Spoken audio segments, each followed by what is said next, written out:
All right, so we talked about the million and above $1 million level. Jared, what happens if we've only got, if we've got a budget of, say, 800 or less to invest?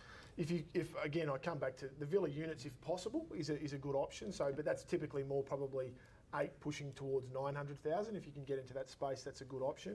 But if we're talking sub 800,000, we move more into the older style apartments, which we've discussed, and making sure that you're getting an apartment in that space that's got a point of difference is really important. So something that's not just a run-of-the-mill an apartment. It needs to have something that's quite unique's not the right word, but that just gives it something extra. So that could be an aspect. It could be extra large in terms of its size. It might be a lock-up garage. It could be an extra large terrace or balcony for.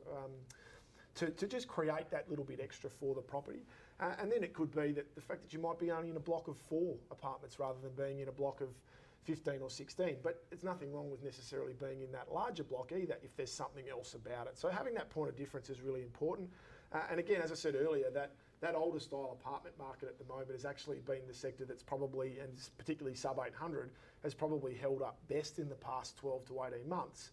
Because there has been that's what we talk about, that multifaceted demand, and the first home buyers have held that sector up. If you'd looked and been solely reliant on investors driving your market for the past probably, well, you'd be better placed than me, but 2 to 3 years, they really haven't been there. And they've found it quite difficult. And that was before the proposed changes as part of the previous election, before they even came about with the proposed changes with APRA, with the Royal Commission, all those sorts of things was making it very difficult for investors. So they really haven't been there. So having that multifaceted demand from downsizers, first home buyers, second home buyers, to continue to push things has been really important. So that's probably the sector where, and again, in that price bracket, you're again talking inner city, more than likely the inner eastern suburbs. But look, and the main reason I say that is more because there isn't the level of quality of older style apartments in the inner northern suburbs. It's not that they're not there and that they're not good options,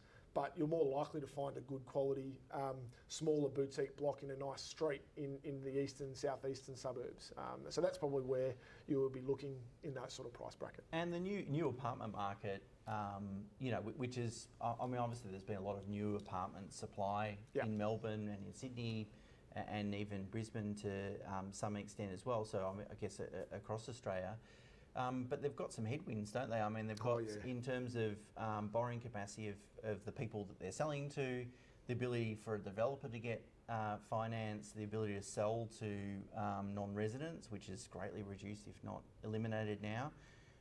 And then the construction issues that some of the developments have been experienced in Sydney. I imagine if you're going out there trying to flog a new build apartment, you're going to have a few problems. And that's without even mentioning the cladding issues that are going on at the moment too, and people having to recoup that, and then obviously that causing a great deal of stress for people, but also creating doubt in others' minds who may have been considering buying that. So there's a lot of headwinds at the moment for that off the plan sector, and time and time again we see people coming in, and I'm sure you see it as well, that have purchased those sorts of properties, whether it have been for lifestyle purposes or whether it was for an investment years and years ago, and what they're now worth compared to what they were paid in the initial stages is more often than not less. Yeah, so as I've written about, I'm optimistic about the older style apartment sector because of the predicted restriction in supply that's already sort of coming through in terms of approvals for new developments and also stuff that's coming online. You've seen developers repurpose existing developments away from residential towards commercial, particularly in the city. Population growth isn't slowing down by any means, by any stretch of the imagination. So, that not everyone can afford a house. Actually, as house prices increase, fewer and fewer people can afford to get a house. They'll be pushed into that apartment market sector. Maybe they won't be that keen in any case, even the fact there won't be a lot of supply, but maybe they won't be keen for a new build.